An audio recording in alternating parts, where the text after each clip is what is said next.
السلام علیکم، ویلکم کرتے ہیں سعودی ٹاپ نیوز میں۔ ناظرین، اب تک کی سب سے بڑی اور انتہائی اہم خبر آپ لوگوں کے ساتھ شیئر کرتے چلے۔ سعودی جوازات کی جانب سے انتہائی اہم اور بڑی اپڈیٹ سامنے آئی ہے، جس کے مطابق ایسے تمام افراد جنہوں نے 1 مہینہ پہلے اپنے اقامہ تجدید کروانے کے لیے دیے تھے، رینیو کروانے کے لیے دیے تھے، ان کے ابھی تک اقامے تجدید نہیں ہوئے ہیں، اور ایسے تمام غیر ملکی افراد جن کا تعلق پاکستان، انڈیا یا بنگلہ دیش سے ہے اور وہ اس وقت پاکستان، انڈیا یا بنگلہ دیش میں موجود ہیں، چھٹی پر واپس آئے تھے لیکن ان کے اقامے ایکسپائر ہو گئے تھے اور انہوں نے ریکویسٹ کی تھی جوازات سے کہ ان کے اقامے رینیو کر دیے جائیں، تو ابھی تک اگر ان کے اقامے رینیو نہیں ہوئے ہیں تو ان بھائیوں کے لیے اہم اپڈیٹ یہ ہے کہ جوازات کی جانب سے یہ کہا جا رہا ہے کہ جن لوگوں کے اقامے تجدید نہیں کیے جا رہے ہیں،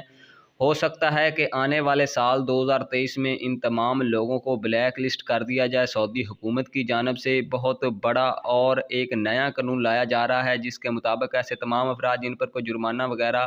یا کوئی انہوں نے جرم وغیرہ کیا ہوا ہے، تو ایسے تمام افراد کو بلیک لسٹ کیا جا رہا ہے ان کے اقامے تجدید کرنے کی بجائے۔